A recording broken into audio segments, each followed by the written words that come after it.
Bonjour tout le monde, ici Patrick Tousignan pour découvrir les distilleries du Québec, le podcast, épisode 83. Aujourd'hui, je suis à Morin Heights avec François. Pendant que j'habitais en Europe, j'ai pu visiter plusieurs distilleries dans différents pays. J'ai goûté de merveilleux produits issus de savoir-faire ancestral. À mon retour au pays en 2006, on comptait sur les doigts d'une main les distilleries québécoises. Heureusement, les lois ont changé et maintenant, des dizaines de passionnés peuvent nous inventer les alcools du terroir. Je suis Patrick Tousignan et je vous invite avec moi à découvrir les distilleries du Québec. Ça va bien, François? Ça va très bien vous-même? Oui, merci. Avec toi, un petit peu avant l'enregistrement, tu me contais d'où t'es venu l'idée à base là, de dire un moment donné, je vais avoir une bouteille avec mon produit dedans. Conte-moi ça. Exactement. Ça vient de mon tout jeune âge. J'étais à Bécomo, je suis né là-bas. Et mon père était en affaires déjà, comme il avait son bureau de comptable, mais il y avait également une usine d'embouteillage de Pepsi. Et tout jeune, j'allais voir les bouteilles se faire remplir, puis c'est rentré dans mon inconscient, j'imagine, en me disant, un jour, j'aimerais savoir mon propre brand, ma propre marque à moi. Et donc, ça a pris très longtemps. Mais finalement, il y a plusieurs années, j'ai commencé à travailler là-dessus. J'ai fait beaucoup de recherches là-dessus. Et finalement, pour arriver avec le produit fini qu'on a mis en marché il y a environ 3 ans et demi. Oui, mais parlons-en tout de suite parce qu'il y en a plein sûrement qui l'ont déjà vu en tablette, qui n'avaient peut-être pas idée que c'était québécois. Puis, comment tu as développé ce produit-là? Tu n'as pas ta distillerie à toi, ça, on ne le cache pas, mais Mhm. tu as quand même travaillé fort pour aller chercher quelque chose de spécial qu'il n'y a aucune autre ou pratiquement pas d'autres vodka qui ont. Et puis, tu as un beau branding aussi. Fait que, comment c'est venu l'idée? Là tu as dit, OK, je veux un produit.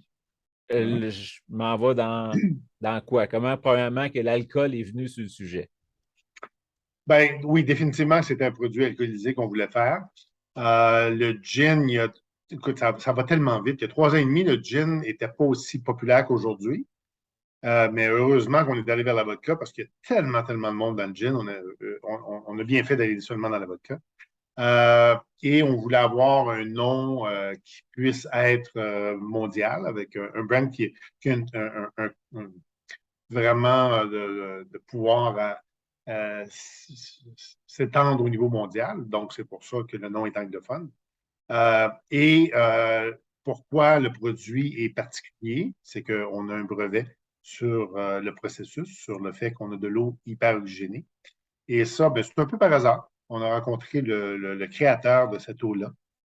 Donc, ces gens-là ont accepté de travailler avec nous, de nous permettre d'utiliser leur brevet. Donc, on est le seul spiritueux, en fait, au monde à utiliser de l'eau qui est hyper oxygénée. Bon, là, monsieur, madame, tout le monde, puis moi aussi, je fais partie de ça. C'est quoi ça, de l'eau hyper oxygénée? Ouais. On prend l'eau, on la passe dans un réacteur au plasma. Et c'est ce qui permet, ça avec plein d'ondes électriques, là, ça permet d'augmenter le niveau d'oxygène 5 fois plus élevé.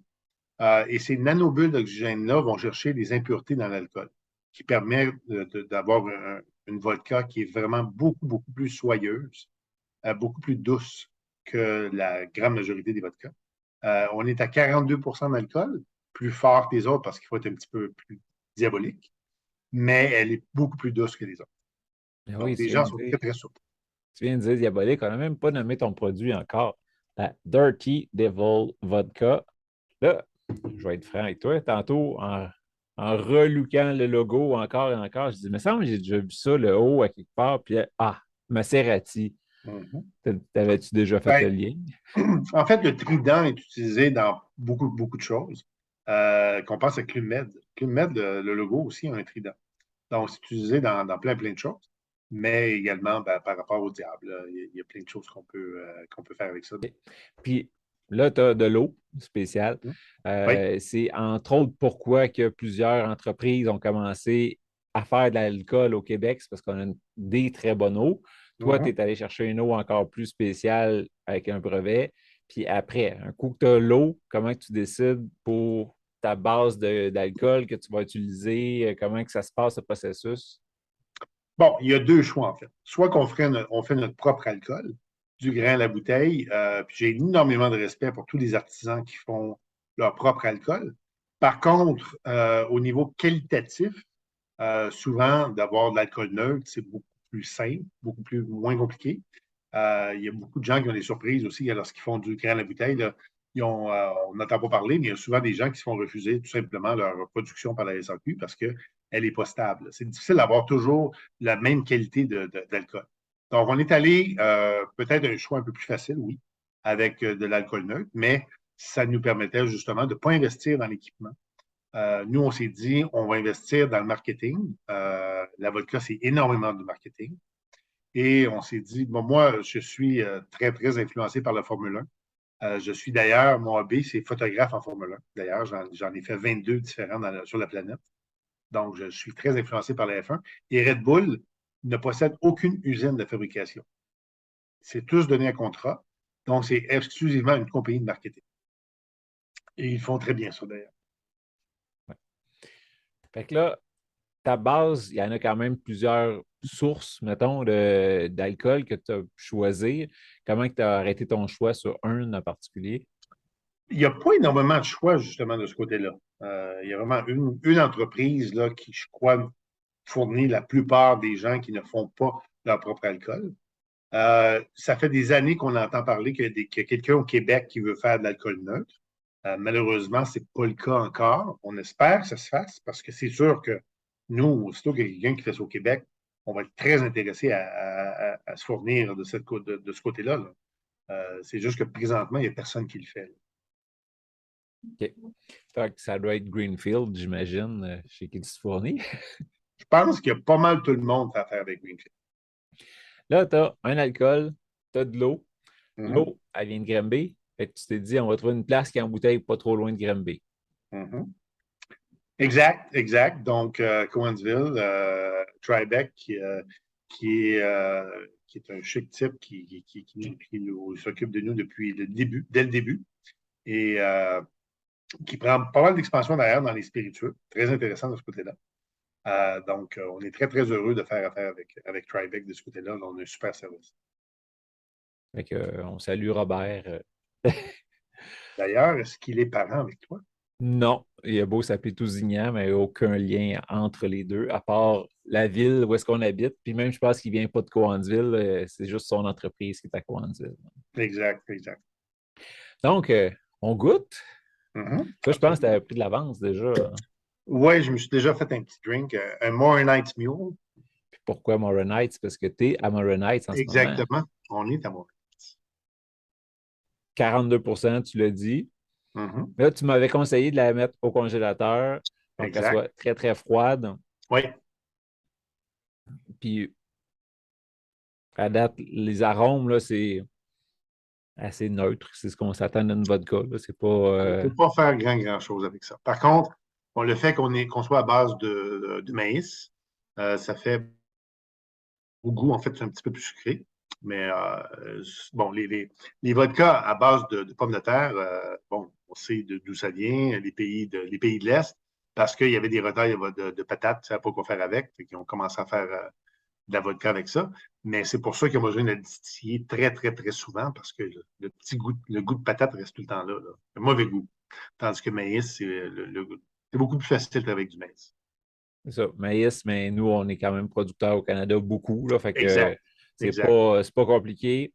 Oui, ça donne un alcool autant dans les whiskies, des choses comme ça, un alcool rond, quasiment sucré en bouche. Exact. Là, j'ai hâte de voir avec l'eau. Est-ce que l'eau va faire une différence au goût, à part, tu parlais des impuretés, là, que l'oxygène allait se coller dessus. Est-ce que ça va changer la viscosité surtout, plus soyeux. En bouche, ça l'englobe bien. Il n'y a pas le côté alcool à friction nécessairement là, qu'on peut s'attendre d'une vodka. Tout seul, c'est agréable, mais toi, est-ce que tu conseilles à tout le monde de juste la boire telle qu'elle ou c'est plus, selon toi, une vodka à cocktail puis qui peut aussi être bu toute seule? Ben écoute, c'est sûr que, je ne sais pas c'est quoi le pourcentage, mais 80-90% des gens vont faire des cocktails avec de la vodka. Par contre, il y a beaucoup de gens qui vont la prendre, quand ils goûtent la vodka, ils sont surpris parce que les amateurs de scotch, de whisky, se disent « Wow, je peux prendre cette vodka-là comme je peux prendre un scotch ou un whisky. Là. C'est un sipping vodka. Donc, c'est surprenant pour beaucoup de monde. Ben, c'est sûr que quand on compare les vodkas premium, nous, quand on fait le test, un peu comme dans le temps avec Pepsi, quand on fait le test avec Grey Goose, ben, on gagne 9 fois sur 10. Donc, les gens achètent un brand, on le sait, mais au niveau qualitatif, on est meilleur. Donc, on veut que les gens ils goûtent, premièrement, pur pour voir la qualité du produit. Puis après ça, bien, ça dépend toujours avec quoi on mélange. Quand on fait un martini, bien, c'est sûr qu'on goûte quand même beaucoup la vodka. Là. Donc, les gens qui font, puis surtout un dirty martini, c'est encore meilleur avec un dirty devil. C'est normal. C'est ça. Fait que plus qu'on goûte la vodka, meilleur qu'on va aller chercher la qualité de vodka. Et exact. Puis, après, dans ton cocktail, mais tu vas pouvoir en mettre un petit peu plus sans que ça goûte, sans qu'elle affecte le reste de ton cocktail. Là. Exact, exact. Et puis, là, tu parlais que tu étais une compagnie de marketing, en gros, parce que c'est un brand que tu as développé autour de ce produit-là. Oui. Récemment, tu t'es associé ou il y a quelqu'un qui est allé te chercher des parts de ta compagnie en achetant des actions. Oui. Veux-tu me parler comment ça s'est passé? Puis c'est qui ce monsieur-là? Bien, c'est un de mes associés qui le connaît depuis 20-25 ans. À Noël, il a envoyé une bouteille. Puis, il a tellement aimé le produit qu'il a dit, ben, regardez, je vais embarquer avec vous. Donc, c'est pour ça qu'aujourd'hui, il est porte-parole et actionnaire dans l'entreprise. Donc, puis c'est un chic type. Giancarlo Esposito, là, c'est vraiment un chic type. C'est pas tout le monde qui le connaisse. Les gens qui le connaissent l'adorent, par contre. Puis, ceux qui ne le connaissent pas, est-ce que tu peux nommer une couple de places, des séries qu'on l'a vues, des choses comme ça?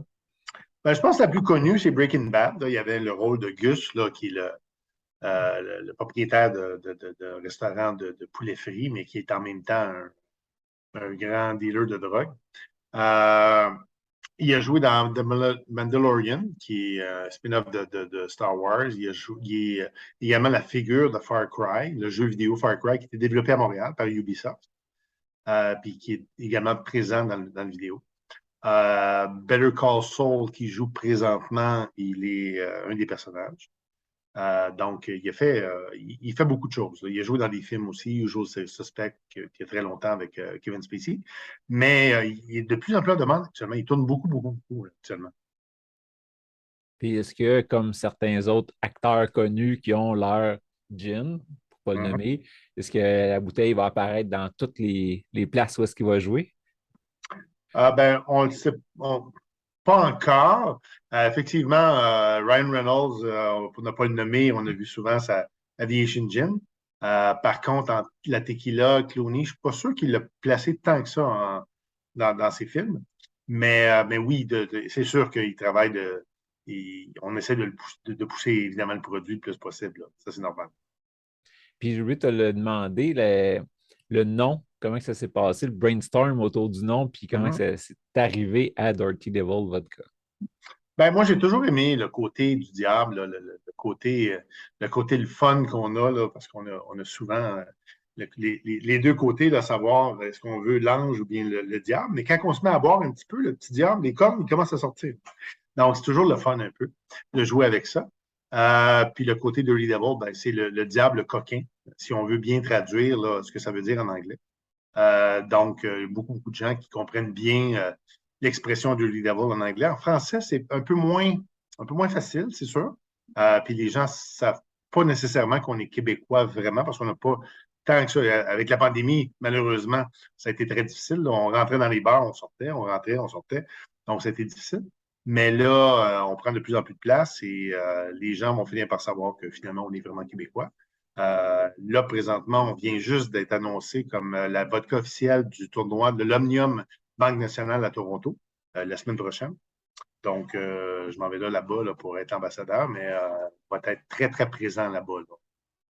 Une grande présence sur place. Puis là, tu viens de dire, c'est toi l'ambassadeur, donc c'est encore une petite entreprise. Là, vous n'êtes pas 1000 employés là-dedans. Là. Loin de là. Fait qu'il y avait toi, un associé, puis M. Esposito. En gros, c'est ça? En fait, on a plusieurs associés, là, okay. Parce qu'au point où on est rendu là actuellement, ça prend quand même beaucoup de financement. On a un agent en Ontario, plus des ambassadeurs là-bas. qui s'occupent de développer la marque là-bas. Et au Québec, on a nos ambassadeurs aussi. On s'est aperçu qu'on ne peut pas se fier seulement avec les agents. Il faut vraiment développer nous-mêmes la marque. Même chose aux États-Unis, on a des distributeurs là-bas, mais il faut engager nos propres ambassadeurs pour développer la marque. Aller voir les liquor stores, faire des dégustations nous-mêmes, parce que c'est bien beau payer des entreprises, faire des dégustations, mais on n'a pas les résultats. Quand je les fais moi-même, c'est sûr que je vais chercher entre 30, 40, 45 bouteilles vendues pendant une dégustation. Si on laisse ça à une agence, ça va être 5, 6, 5 à 10 bouteilles. Donc, c'est complètement différent comme résultat. Mais c'est un peu pour ça que j'aime ça, jaser avec vous autres, le gars qui a pensé au produit puis qui transpire le produit parce que, tu sais, après ta passion, pendant la dégustation, quand tu le fais goûter au client, mais là, ça se transmet. Fait que le monde a le goût de partir avec une partie de cette passion-là. Puis quand c'est une agence quelconque, mais oui, il n'y a pas la même passion en arrière, là, des fois. Exactement, absolument. Fait que si je rentre dans une SAQ, je m'attends à voir la petite passée embouteillée au Québec à côté du prix de la vodka parce que c'est vraiment, c'est ce qu'elle est. C'est un assemblage d'un produit canadien, d'alcool de base neutre, puis de l'eau québécoise embouteillée au Québec. Ça fait de la job au Québec. Toi, tes partenaires, Tribec, puis j'imagine compagnie de bouteilles, etc. Parlant de bouteilles, tu viens de changer de modèle. Pourquoi tu as changé avec ton ancienne à maintenant? L'ancienne bouteille, une des choses, c'était pour les bars, les restaurants. On nous disait que souvent au bar, il y avait de la difficulté à prendre la bouteille carrée. Donc, c'était mis une bouteille ronde. Donc, c'était une des raisons. Puis aussi, au niveau de l'étiquetage, c'est beaucoup plus facile une bouteille ronde qu'une bouteille carrée. Une bouteille carrée, c'était tout fait à la main. Donc, c'était beaucoup plus dispendieux puis beaucoup plus de travail. Donc, la nouvelle bouteille est plus chic aussi. C'est drôle parce que en Ontario, aux États-Unis, on est dans beaucoup de steakhouse très haut de gamme. Donc, il y a le côté chic là-dedans qu'on va chercher, là, que le monde aime beaucoup. Il y a une petite histoire aussi sur nos bouteilles canadiennes. On a le L-Made en haut de la bouteille, sur la capsule. Et quand on avait fait... Bon, en fait, c'est un clin d'œil à Tito's. Tito's, où c'est marqué Handmade, alors que ce n'est pas vrai du tout. Ils font 10 millions de caisses par année. C'est sûr et certain que tout est fait à la machine. Mais, puis ils se font poursuivre d'ailleurs pour ça. Puis jusqu'à maintenant, ils ont gagné. Je ne sais pas comment ils ont fait pour gagner, mais ils ont gagné. Et là, c'est un clin d'œil qu'on a fait en marquant Handmade. Et lorsqu'on a présenté ça à la SAQ, la dame m'a dit, regardez, il va falloir traduire ça. C'est anglophone. J'ai dit, madame, L-Made n'existe pas. C'est Made in L. On a inventé ça, L-Made. Elle a dit, OK, d'abord. ça devient une marque de commerce ou quelque chose comme ça. Puis, exact. C'est que ça a passé. Et bon, évidemment que ça prend quelquefois un petit bout de temps avec les gens le remarquent, le L-Made, mais les gens l'aiment beaucoup. Ils aiment beaucoup ce côté-là. D'ailleurs, c'est sur mon camion aussi qui est identifié Dirty Devil. Puis, les gens, c'est drôle, les gens font un petit sourire quand ils voient ça. Donc, tu avais déjà commencé avant moi avec un Moronite Mule. Est-ce que tu as des proportions? Je sais que tu aimes travailler avec le Great Gentleman Ginger Beer. Absolument. Produit de Laval, c'est ID Food à Laval qui fait ce produit-là. Et dès le départ, on a commencé à travailler avec eux et en partenariat. Donc, j'adore le produit parce que c'est un ginger beer qui est épicé. Donc, ça donne vraiment un bon petit kick au produit. Donc, lorsque je fais des dégustations, j'en ai toujours avec moi. Lorsque les gens ils goûtent pur la vodka, puis après ça, on la mélange avec Great Gentleman, on rajoute de la lime aussi avec ça. Et bon, il y en a qui connaissent ce produit, mais il y en a d'autres qui sont très surpris. Puis ils se demandent où l'acheter. Puis donc, on aime bien ça, pouvoir pousser ce produit-là, qui est un produit québécois également, qui est un excellent produit. Puis normalement, tu mets quoi? Mettons dans ton verre, là, 1 once et demi, puis une bouteille ou. Ouais, ben on rajoute. J'aime ça rajouter, quand c'est possible, de rajouter soit du soda ou du Perrier. OK. Et de cette façon-là, c'est moins sucré. Avec de la lime toujours. Et du jus de lime. Okay. Fait que moi, je vais. Là, dans le studio, je n'ai pas tout. Fait que je vais essayer avec juste la vodka, puis un peu de ginger beer. Ceux qui ne l'avaient pas vu sur ma chaîne YouTube, j'ai une espèce de petite recette comment confire son gingembre, puis avec le jus qui reste, faire son sirop de gingembre maison. Fait que, ça peut être D'accord. une alternative là, si tu n'as pas d'épicerie proche. Tu as déjà ton, mettons, du gingembre, tu fais ton sirop, tu le gardes très bien au frigidaire. Puis, un des secrets de la recette du sirop, c'est de mettre un peu de vodka dans la bouteille. Fait que Dirty Devil est tout désigné pour ça. Absolument. Mais santé, François. Santé. Là, j'ai mis juste, même pas la moitié d'une bouteille avec un once et demi, puis déjà équilibré, j'imagine, avec la petite lime, ça va rajouter un petit kick, le fun, aux petites Exact. acidités, fait que c'est le fun. Oui. Non, ça fait un bon drink différent aussi du vodka canneberge traditionnel. Puis là, est-ce que tu as décidé de t'arrêter à Dirty Devil Vodka ou tu as d'autres produits en ligne de mire, en travail? Ben, on a des opportunités, oui. C'est drôle, ce matin, j'avais une opportunité justement en discussion avec quelqu'un en Ontario qui est dans énormément de restaurants et de bars, là, qui contrôle une grande, grande quantité de bars et de restaurants. Puis on parlait de tequila actuellement. Donc, on travaille là-dessus aussi. Puis ça, tu es déjà dans 20 quelques États aux États-Unis, là. Oui. En fait, pour la vodka, oui. Puis on s'est limité à ça. Là, on veut bien développer ces États-là avant d'aller plus large que ça. Là.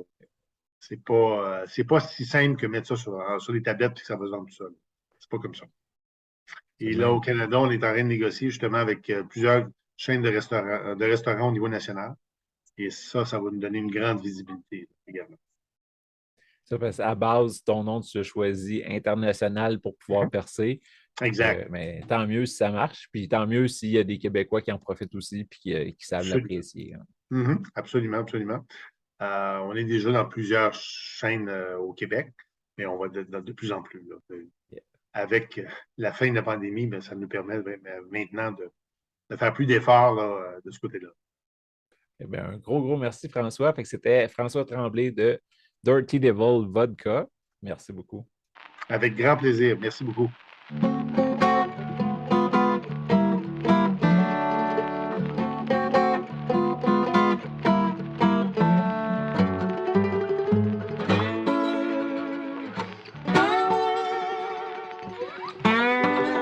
Laisse-moi te parler de mon partenaire, Nevu Matrix, la nouvelle matrice pour réussir ensemble. C'est grâce à eux si je peux vivre mon rêve de partager toutes ces belles aventures parmi les distilleries du Québec. Clique sur le lien en bas. Toi aussi, tu mérites de vivre ton rêve.